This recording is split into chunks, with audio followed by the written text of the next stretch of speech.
Уште едно издание на емисијата Јавни политики на фреквенцијата на телевизија Мега. Јас сум Марија Чулаковска, а мој денешен гостин е министерот за одбрана на Република Македонија Зоран Јолевски. Господине Јолевски, добре дојдовте во студиото на телевизија Мега. Добре ве најдов. Ќе започнеме со она што е најактуелно. Неодамна учествувавте на конференцијата Иднината на проширувањето на НАТО и новите граници на европската безбедност, на третиот панел посветен на иднината на проширувањето, дали вратите на НАТО се уште отворени. Кажете ми со какви импресии и заклучоци се вративте од Вашингтон? Вашингтон е место каде што треба ние како држава перманентно да бидеме присутни и да ги презентираме нашите ставови. Фактички учествувам на овој панел, не ваков панел, беше дел од планот што го развивме со моите соработници уште во јуни минатата година. Беше во организација на Атлантскиот совет и како при сите посети на Вашингтон секој пат имам следби со 3 сегменти од американското општество кои се значени за носење на одлуките во политичката сфера, после во надворешната политика. Имав одлично излагање со мои добри пријатели и колеги на овој панел кој што беше организиран од Атлантскиот совет. Говорници беше Евелин Фаркаш, поранешен заменик, помошник секретар за одбрана на Америка. Беше надлежна до пред неколку месеци за интеграцијата на земјите од Балканот и дел од бившиот Советски сојуз и за Полска воедно. Понатаму беше советникот на Олбрайт, Джим О'Брајан, и се разбира јас како говорник. Иначе во текот на конференцијата говореа и министрите за одбрана на Грузија и Црна Гора и министрот за одбрански работи на Грузија. Заклучокот од целиот конференција е дека треба да се продолжи со политиката на отворени врати на НАТО. Сите го поздравивме приемот, поканата за прием на Црна Гора. Процесот на ратификација на Црна Гора ќе трае скоро година и пол до 2. Меѓутоа беше битно дека во на америкската страна администрација сметаат дека процесот на проширување на НАТО треба да продолжи, бидејќи со тоа се праќа сигнал дека НАТО станува силна асоциација, силен сојуз. Беше истакнато дека новите членки придонесуваат за вршење на функциите на НАТО и Македонија доби целосна поддршка. Дури дел од соговорниците директно истакна на конференцијата дека Република Македонија треба да добие покана за членство на следниот самит во Варшава. Мислам дали ќе дојде или не, се разбира, тоа е друга работа, веќе сигурно гледачите се запознати дека главна пречка за влезот на Република Македонија во НАТО се разликите околу името со нашиот јужен сосед. Меѓутоа, добро е што и во американската јавност се говори дека Македонија треба да добие покана и меѓутоа паралелно да продолжи со решавање на ова прашање.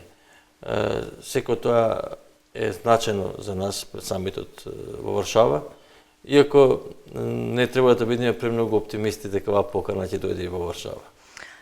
Го споменавте проблемот со соседна Грција, проблемот за решавање на името. Вие велите дека доколку Република Македонија добие ваква покана, тоа ќе значи и полесно и побрзо решавање на спорот. Кој е вашиот став за во која ситуација е моментално овој спор? Видите, тоа што го истакнам во Вашингтон е дека уште дека бев ја преговарач за името, во многу наврати истакнував дека е битно да почнеме со мерките за градење договор меѓу двете земји. Впрочем, тоа е и дел од писмото што беше упатено во 1994 година до Советот за безбедност од страна на претседавачот на Советот за безбедност. И еден од тие сегменти може да биде и добивање на покана на Република Македонија. Јас во овој момент не сум вклучен во преговорите околу името, меѓутоа сите мерки во оваа насока ќе покажат добра волја на Грција за соработка со Република Македонија. Се разбира дека еден ваков гест ќе биде многу поволно ќе влие врз создавање на добра клима во билатералните односи меѓу двете земји.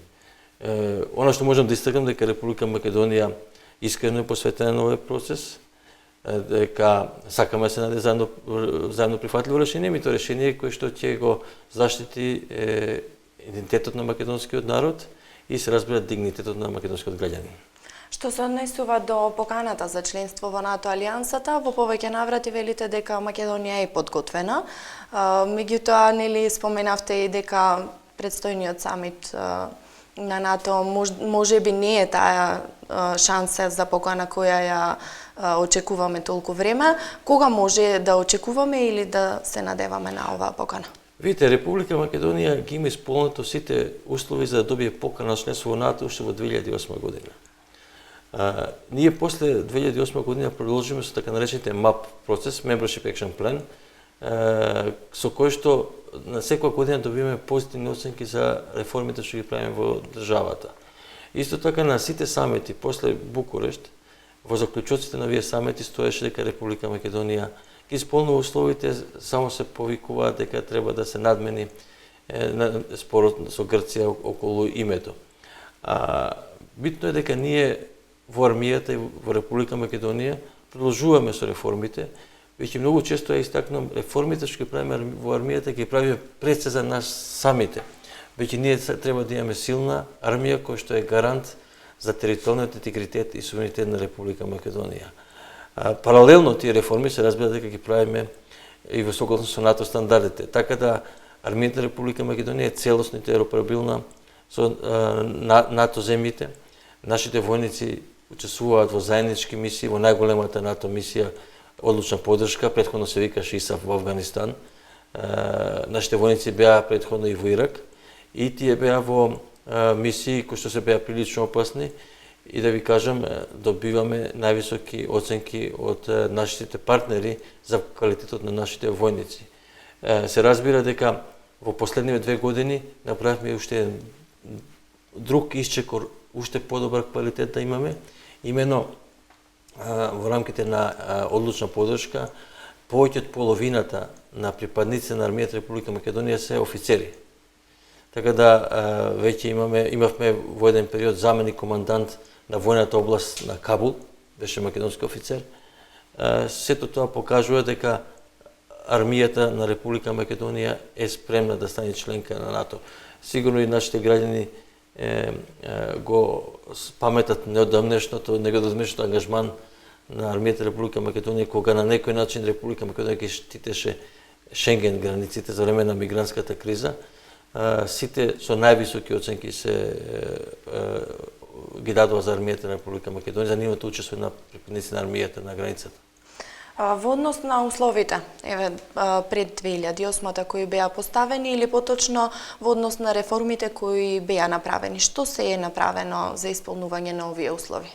Видите, кога зборуваме за условите за членство во НАТО, по принцип Македонија ги исполни сите услови, меѓутоа процесот на реформи продолжува секаде. Не е само кај Македонија како земја кандидат за членство, туку и земјите членки на НАТО идат низ сериозен процес на реформи. Бидејќи геополитичката безбедносна ситуација во светот сега е различна него од таа што беше пред 15 години, пред 10 години, пред 5 години. Веќе на самите на НАТО зборуваме какво НАТО ни треба, како треба да се трансформира НАТО за да може да одговори на заканите. Се разбира, времето на конвенционални војни, класични војни, држава против држава е поминато.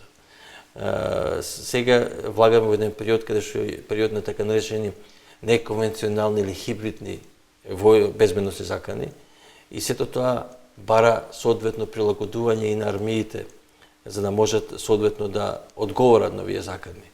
Покрај ова во Кардиф беше истакнато дека земјите членки на НАТО треба да го зголемат буџетите за одбрана. Ние во Република Македонија влагаме во еден период од следната година каде што буџетот за одбрана ќе се зголеми за скоро 20%, со што ќе се приближиме до барањата на НАТО алијансата. Имено во Кардиф беше истакнато дека земјите членки на НАТО треба да достигнат до 2% од брутно националниот доход да биде наменет за одбрана, а од тие 2% 20% треба да бидат за модернизација, односно инвестиции во армијата. Што значи 0,4% од бруто националниот доход треба да биде за модернизација на армијата. Ние веќе последната година овој втор критериум го исполнуваме. Видно кога зборуваме за вакви критериуми, кажуваме дека тоа се таргети, цели кои што треба да бидат исполнети во одреден временски период. Бидејќи со исклучок на неколку земји, а сите земји на НАТО отприлика трошат околу 1% од бруто националниот доход за одбрана, во кои што рамки е и Република Македонија. Кои би биле придобивките за Република Македонија од добивање на покана за членство во НАТО? Видите, битно е да биде Македонија членка на оваа најсилна алијанса. Со тоа се праќа порака дека Република Македонија е партнер на меѓународната заедница, дека меѓународната заедница, односно алијансата, е зад Република Македонија. Еден од главните стожери на НАТО алијансата е членот 5, со кој што ако една земја е нападната, сите други земји соодветно ќе реагираат за да ја помогнат таа земја. Сега, типот на напад може различно да биде, да речем, тој член се повика после нападот на близначките кулите во 2001 година. Тој член беше повикан кога Естонија беше нападната преку сајбер, електронски интернет, преку интернет, така да тоа се различни толкувања, меѓутоа најбитно е дека кога ќе влезете во една таква алијанса, сите земји од членки на Сојузот се позади вас. Обратната страна од оваа ситуација, дали добиваме поддршка од другите земји и кои би биле придобивките или бенефитите и за НАТО алијансата доколку ние би се приклучиле? Видите, прво треба да истакнеме дека и учеството во мисиите и реформите што ги правиме, многу често ги кажам како двонасочна венија. Во едната насока е тоа што Република Македонија придонесува за овие мисии, за алијансата, а во другата насока нашите војници и офицери преку учество во овие мисии, преку реформите што ги правиме за да ги исполниме овие критериуми, стануваат по-способни, по-силни, по-добри, повешти за извршување нивните задачи. Така да ова треба се разбере како процес, двонасочен процес, и јас сум многу задоволен што припадници на армијата Република Македонија учествуваат во овие мисии. Моментално се учествуваат во Анаконда вежбата во Полска, која што е една од најголемите вежби на европскиот континент, и она што реков, квалитетот на учеството е многу висок. Именно за прв пат во една ваква вежба учествуваме со припадниците на полкот за специјални операции и припадниците на војната полиција. Тоа се фактички елитните сегменти на секоја армија. Кога дојдов како министер, истакнав дека ќе продолжиме да учествуваме во овие мисии, меѓутоа и учеството во овие меѓународни мисии ќе го на тој начин да развиваме да имаме и максимални бенефити во развојот на вештините кои се потребни за нашите војници и офицери, односно за заштита на Република Македонија. Во однос на посетата на Вашингтон, настрана од конференцијата, вие имавте и други средби. Кажете ми повеќе околу средбите и кои се впечатоците и заклучоците од нив? Покрај учеството на конференцијата организирана од Атлантскиот совет, имав средба во Пентагон со господинот Карпентер, кој што е заменик помошник секретар за одбрана, на кој што разговаравме за реформите на Република Македонија, разговаравме за помошта што тремајски држави ни даваат во овој процес на реформи, за соработката, за тамошната економија на соработката. Разменивме мислења за следниот самит, што може да очекуваме од следниот самит, како можат како може да биеме соодветна поддршка од Соединените држави. Покрај тоа исто така имав и средби во Сенатот и Конгресот. Се сретнав со неколку конгресмени сенатори кои што се мощно влијателни во комитетите за одбрана на Сенатот и Конгресот. Се со цел да ги презентирам аргументите зашто Република Македонија треба да биде примена во членство во НАТО. Дел од нив се ги сретнувам по втор пат, може би во текот на оваа година, дел од нив по прв пат, меѓутоа секој пат треба пријателството да се одгледува. Ја викам, пријателството треба да сватиме како убаво цвеќе кое што ако не го наводнуваме, може да се исуши. Така да дел од овие следби беа посветени на заекнување на досегашните контакти со нашите пријатели, меѓутоа и создавање на нови пријатели во Вашингтон. Во однос на унапредувањето и подобрувањето на соработката, во изминатиот период имавте средби со представници од други земји, Унгарија, Австрија, Словенија, Словачка. Како стоиме на полето на соработка со останатите земји? Во изминатиот период е значено да се каже дека во заекнување на соработката во областа на одбраната паралелно водиме два процеса. Едниот процес е, да кажем, јас како министер го водам и главно се политички средби со мои колеги министри, а другиот процес е средби со началници на генералштабот, посети на нашиот началник генералштабот со цел да оваа соработка уште повеќе се зајакне. Од овие средби има можни позитивни резултати, можни позитивни влијание врз развојот на соработката меѓу Република Македонија и овие земји. Како резултат на овие посети имаме размена на офицери, размена на војници, обука во области кои што нас не се потребни, а исто така и обука во области кои што на нив им е потребно. Например, во текот на минатиот овој месец имавме 20 пилоти на хеликоптери од Босна и Херцеговина, кои што дојдоа ги користеа нашиот пилотски центар за обука на пилоти на хеликоптери, на симулаторите, што е еден двонасочен процес и оваа соработка. Во однос на регионалната безбедност, кое е влијанието на Република Македонија? Видете, ние како регион, а можеме да кога се работи за безбедноста, регионот треба да го гледаме и многу пошироко. Европа е, да речеме, регион. Треба да соработуваме можно интензивно. Постои можност за оваа соработка да уште се подобри, бидејќи заканите со кои што се очуваме се заеднички закани. Заканите кои што е во овој момент најголема во Европа, меѓу Соединетите држави, тоа е заканата од терористички напади. Видовме дека еден Париз беше нападнат, еден Брисел беше нападнат. Така да, соработката, размената на информации е можна и значајна за да можат земјите максимално да се подготват за евентуални вакви напади. Кога станува збор за глобалниот тероризам, кој е вашиот став? Како светот може да се справи со оваа сериозна закана? Видите, тоа е еден мощен комплексен процес, мощна комплексна закана, која што треба во повеќе димензии, во повеќе насоки да се работи со цел да се има соодветни резултати. Едната насока е зајакнување на капацитетите, одбранбените капацитети на сите земји да се справат со овие закани. Тука пред се зборуваме капацитет на полицијата, меѓутоа капацитет на армиите од НАТО земјите од Европа. Превентивни мерки за да не се случат вакви настани, за да ако видиме например она што случи во Белгија, во Франција, па и Сен Бернардино во Калифорнија, голем дел од тие учесници беа учесници кои што се родени и живееле на таа територија и очигледно дека потребата од интеграција и работење со овие млади луѓе е можна и значајна.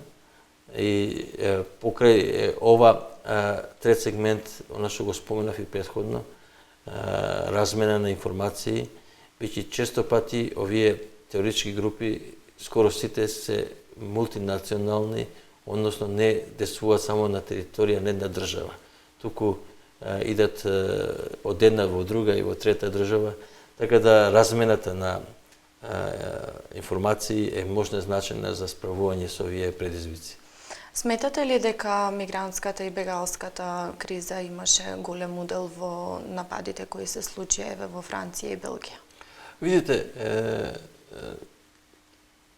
секако дека мигрантската криза имаше одредено влијание за тоа што се случи. Меѓутоа, таа не беше главна причина. И оно што го истакнав, делот, поголемиот дел од луѓето што учествува во тие напади, беа луѓе кои што живеат во Белгија и Франција, меѓутоа дел од нив баш и поминаа преку оваа мигрантска криза, преку мигрантскиот бран низ Македонија. Се разбира дека Европа се соочува со предизвици во поглед на мигрантската криза. Оваа така наречена балканска рута е затворена, иако не може се каже дека е целосно затворена, бидејќи секој ден сме сведоци дека има шверц на мигранти, пробуваат илегално да влезат на различни начини. Имаме еден сериозен бран кој што сега иде преку Медитеранот кон Италија. Тоа е криза која што потрае, криза која што нема да се реши преку ноќ, за криза која што треба да се реши ситуацијата и во Сирија и во Ирак, со цел да не се генерираат нови бегалци, нови мигранти и да се создадат услови за тие мигранти да се вратат назад во нивните домови. Јас пред месец и пол, исто така во Вашингтон, бев говорник на еден панел на кој што говореа Мелдин Олбрейт, поранешната државна секретарка од Соединетите држави, и Давид Милибан, поранешен министер за надвор работи на Британија. И на овој панел го истакнав искуството од косовската криза. Именно колку вие мигранти, односно бегалци, се поблиску до нивните домови, толку е поголема веројатност да тие да се вратат назад. Ако отидат во Европа или во Америка, скоро да не постои таа можност да се вратат назад. И заради тоа, исто така, трошоците на Европската Унија, на меѓународната заедница за справување со овие мигранти кои ќе дојдат во Европа се многу поголеми од оние што кога би им помогнале на земјите кои се во непосредно соседство на Сирија и Ирак, тоа е главно Турција, и тоа е Јордан и Либан.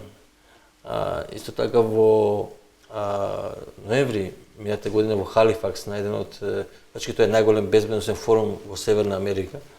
Со неколку мои колеги разговаравме за може да се создадат така наречени безбедносни зони внатре во Сирија, каде што ќе им обезбедат соодветна безбедност на овие бегалци.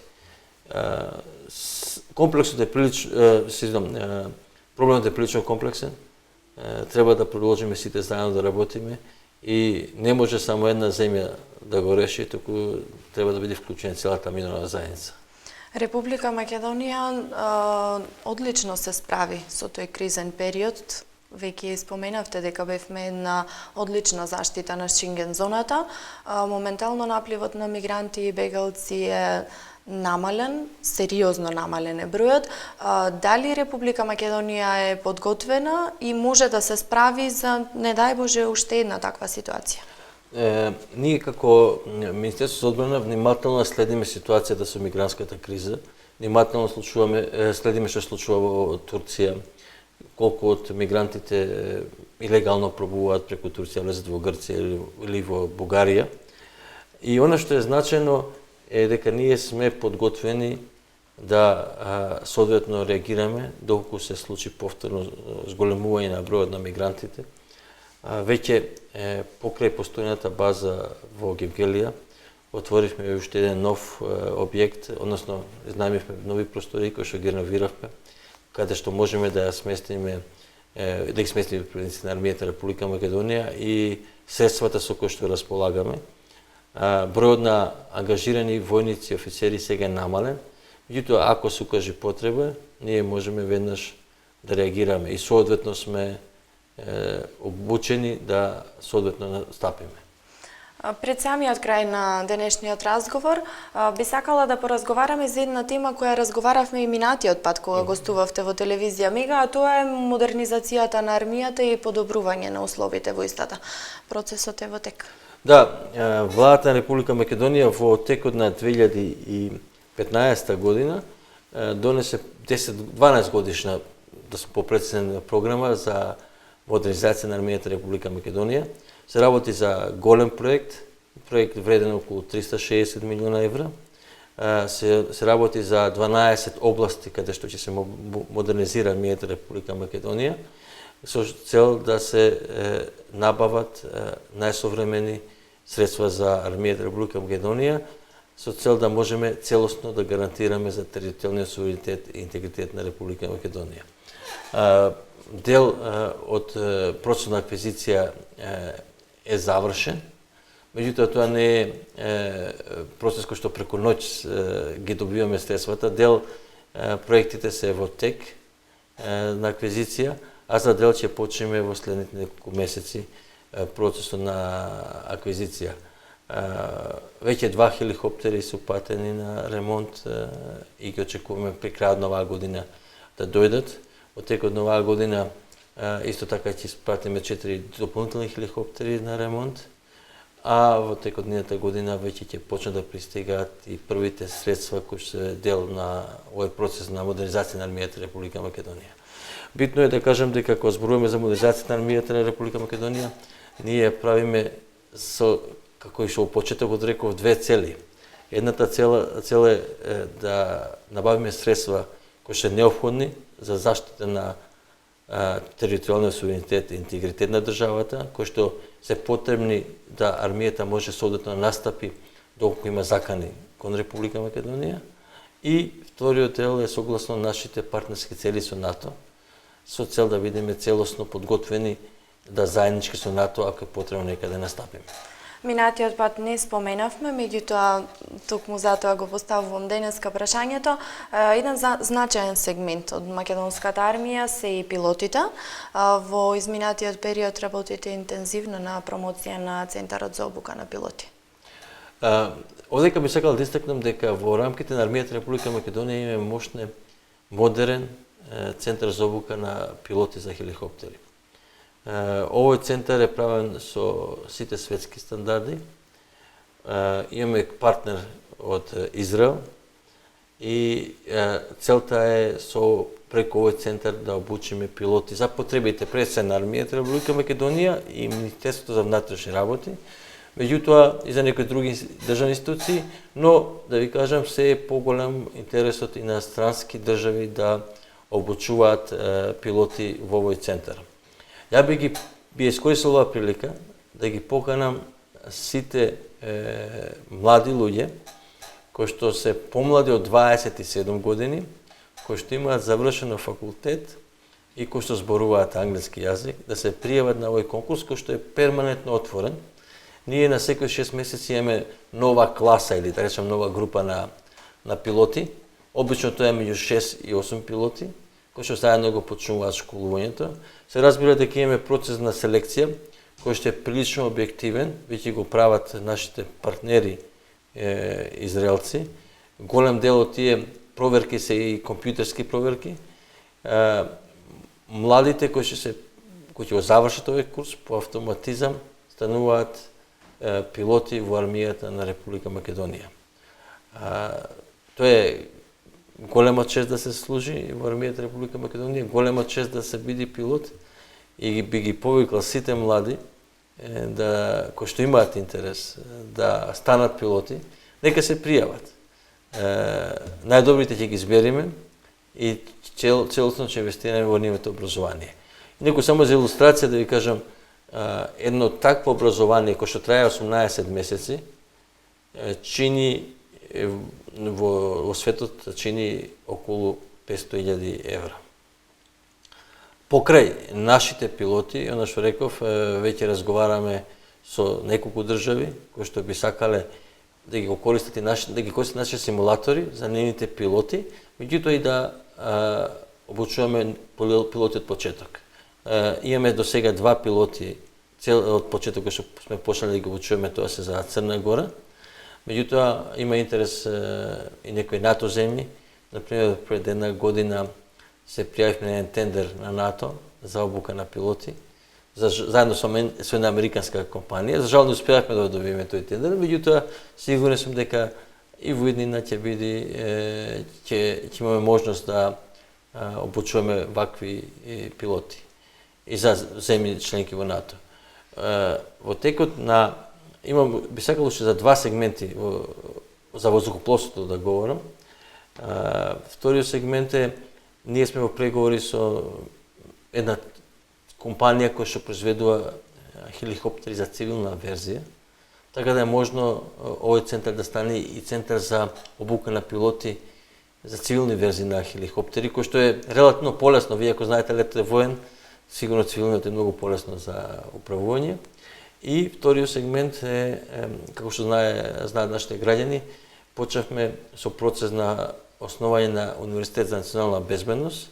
Во рамките на овој универзитет ќе имаме и факултет за воздухопловство, каде што ќе обучуваме два типа на кадри. Едниот тип на кадри ќе бидат пилоти, за кои што говоревме, за хеликоптери и авиони, и вториот дел ќе бидат инженери за одржување на овие воздухоплови. Она што би сакал да го истакнам, што може би не е толку познато кај граѓаните, да се стане пилот на хеликоптер е многу потешко него да се стане пилот на авион.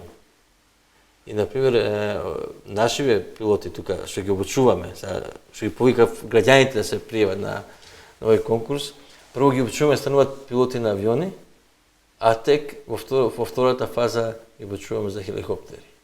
Така да целта на ова воздухопловна академија, и затоа не ја викаме војно воздухопловна, туку воздухопловна академија, е да обучуваме пилоти како за потребите на државата, меѓутоа и за цивилната авијација.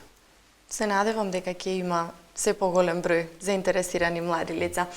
Господине Јолевски, јас тука ќе ви се заблагодарам за овој разговор и за денешното гостување во телевизија Мега. Благодарам и поздрави до гледачите. Почитувани гледачи, тука е крајот на денешното издание на емисијата Јавни политики. Ви благодарам за вашето внимание.